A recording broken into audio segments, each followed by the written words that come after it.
obrigatório, que deve ter um ensino obrigatório de qualidade, de atendimento em creche e pré-escola, as crianças de 0 a 6 anos de idade, e isso é o que está no ECA. Mas houve uma mudança na lei, que agora é a partir dos 4 anos de idade, né, que é o primeiro atendimento, o ensino obrigatório. Porque a creche, ela é obrigação do município, né? E a criança tem o direito de estar ali protegida enquanto a mãe e o pai trabalham. Então, será que o atendimento para criança em creche no meio turno é constitucional? Será que não está tendo uma oferta precária do direito dessa criança? Né, de programas suplementares de oferta de material didático escolar, transporte e assistência à saúde do educando, do ensino fundamental. Será que as nossas crianças que têm uma capacidade cognitiva menor do que as crianças da mesma idade delas, será que elas estão recebendo este apoio suplementar nas nossas escolas? Como será que está essa situação? Também nós temos aqui a Lei de Diretrizes e Bases da Educação, a LDB, de 1996, que trata da educação nacional apenas sobre a educação escolar. Essa lei ela não fala sobre nada mais do que isso, educação escolar. E aqui diz que é dever do Estado, de acordo com o artigo 4º da LDB, que prevê as garantias que devem ser asseguradas pelo Estado mediante desempenho da sua função na educação. Isso por quê? Porque eles têm funções e deveres diferentes. No caso, o município, ele tem o dever das creches. E o Estado e o município têm o dever sobre a primeira série do ensino fundamental até o último ano do ensino médio. E esse dever, eles são parcelas em valores que entra dentro do município para que esse venha gerir e venha fazer com que a criança receba todo o valor que tem para desempenhar esse direito da criança. E essas garantias ali na lei define que o Estado deve assegurar a educação básica obrigatória e gratuita. Então, aqui, a educação básica, a criança não vai na escola somente porque o pai ou a mãe deixa. A criança vai na escola porque o Estado tem a obrigação de manter a criança na escola. Por isso que tem lá, se a criança falta algumas vezes, o conselho tutelar deve ser advertido, chamado, porque a criança não... Por que será que a criança não está vindo da escola? Então, o conselho tutelar faz essa parte de visitar e saber o porquê que a criança não está indo na escola. Há essa obrigatoriedade. E aqui diz, nessa lei, que é dos 4 aos 17 anos de idade do indivíduo. A obrigação do Estado é que a criança, a partir dos 4 anos, ela receba esse direito de se capacitar, tanto intelectualmente como pessoalmente. Esta educação deve ser organizada da seguinte forma: a pré-escola, a partir dos 4 anos, que até os 3 anos vai na creche, de preferência em turno integral. Pré-escola, ensino fundamental, que são 9 anos de ensino fundamental. Ensino médio, que são as 3 séries finais. E diante disso que eu trago aqui para vocês, eu tenho as minhas convicções.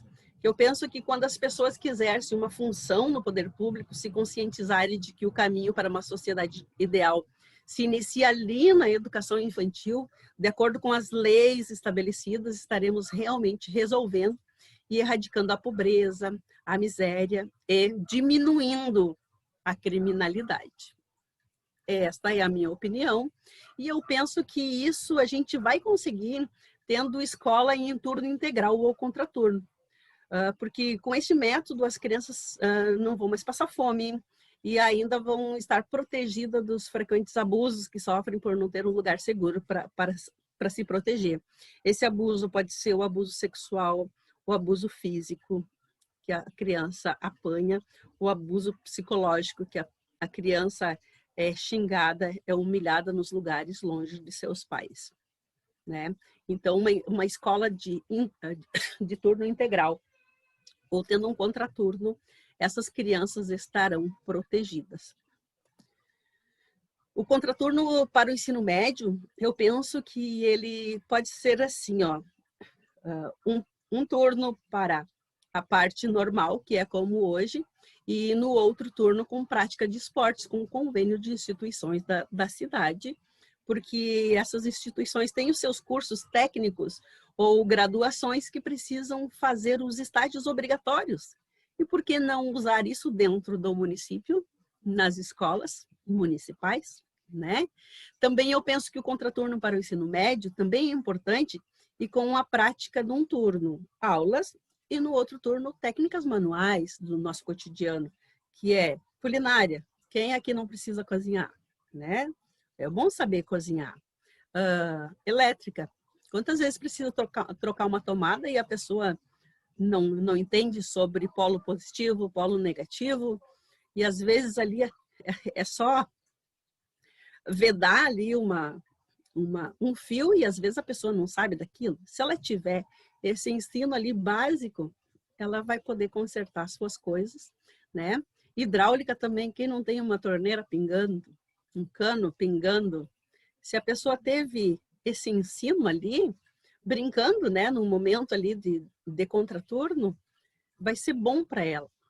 E uma horta também, saber ali como se cuida uma plantinha, né, um tempero verde, uma salada, que eu penso que com esse contraturno nós vamos amenizar em muito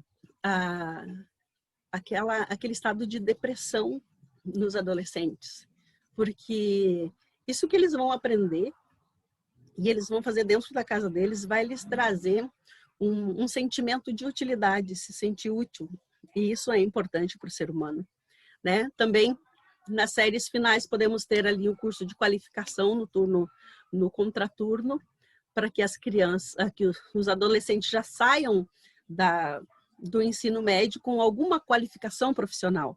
Porque muitos pais não têm condições de pagar um curso de recursos humanos, contabilidade, um curso de informática, um curso de língua estrangeira, que é importante para o currículo dos meninos e das meninas, né? E isso deveria fazer uma qualificação ali, profissional, porque tem as escolas técnicas, como eu referi anteriormente, tem as faculdades que têm os seus alunos que têm que fazer os seus estágios obrigatórios. E isso fazendo parceria com empresas da cidade, né?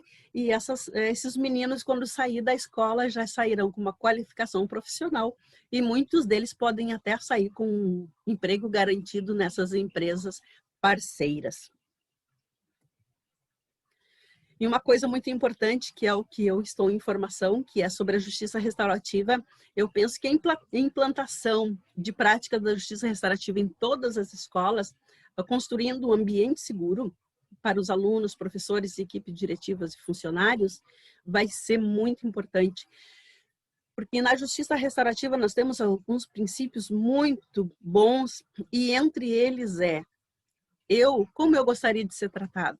Então, é assim que eu vou tratar a outra pessoa. Como eu tenho que tratar a outra pessoa, o outro ser humano? Da mesma forma em que eu gostaria de ser tratado, né? Então, eu penso que a justiça restaurativa dentro das escolas, ela vai fazer um bem muito grande. E uma das frases que eu falo sempre, e eu tenho ela como uma verdade, e é que a prevenção sempre será a solução. Porque se eu prevenir algo, se ele acontecer, pelo menos, ele não vai ser tão grave como poderia ser se eu não tivesse me prevenido. Então, eu espero ter ajudado, né, contribuído. Aqui estão os meus contatos, e-mail, WhatsApp, Facebook e o meu site.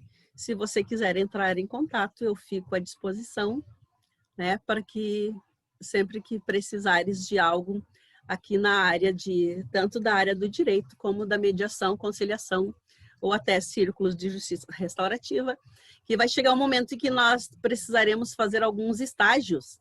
E esses estágios são círculos que a gente faz em outros ambientes, que nós temos que levar em ambientes diferentes.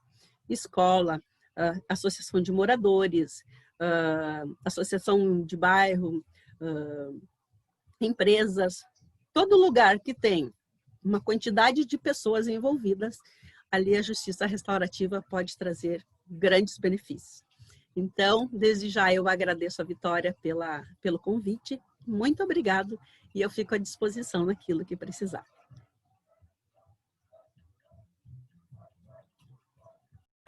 Como a advogada Marilene tem falado, então, está na Constituição e esse é um direito da criança. A criança tem esse direito de frequentar a escola, ela tem o direito de ter uma educação de qualidade.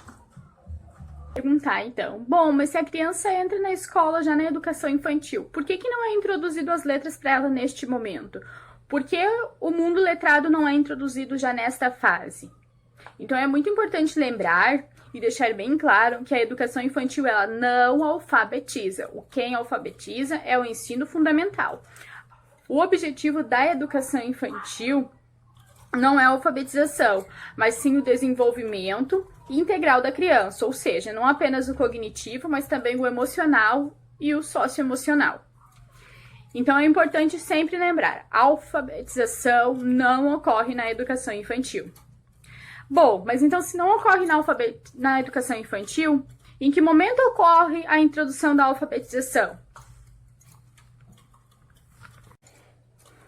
Atualmente, então, o governo brasileiro tem se posicionado sobre a alfabetização através do Pacto Nacional pela Alfabetização na Idade Certa.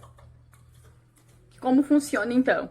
Ocorre que a criança comece a ser alfabetizada no primeiro ano do ensino fundamental e que ela termine esse processo de alfabetização no máximo até o terceiro ano do ensino fundamental. A criança com 6 anos de idade, ela é inserida no primeiro ano do ensino fundamental e a partir daí inicia esse processo de alfabetização. Temos, então, a educação infantil como a base, como se fosse a estrutura para que, após isso, podemos introduzir a alfabetização. Então, a alfabetização ocorre nesta idade porque esse é o período em que a criança está mais habilitada, mais apta para o momento da escrita e da leitura. A criança, para ser alfabetizada, precisa passar por uma série de etapas do desenvolvimento. Depois disso, ela está preparada para aprender a começar a dominar a leitura e a escrita. É nesse processo, então, da educação infantil, onde ela aprende a recortar, a usar o lápis, a usar a caneta, a canetinha, a tesoura, a cola. E aí, depois disso, isso é importante que ela aprenda tudo isso brincando, né? E aí, depois disso, ela está pronta, ela está apta para se aventurar, então, no mundo da leitura e da escrita. Quero agradecer, então, a participação da advogada Marlene, que também é pré-candidata a vereadora no município de Novo Hamburgo. Meu muito obrigada, tu contribuiu muito para o nosso aprendizado e agradecer a você também que está acompanhando, que se inscreveu e vai continuar participando deste curso de alfabetização. Lembrando que amanhã temos o nosso segundo encontro.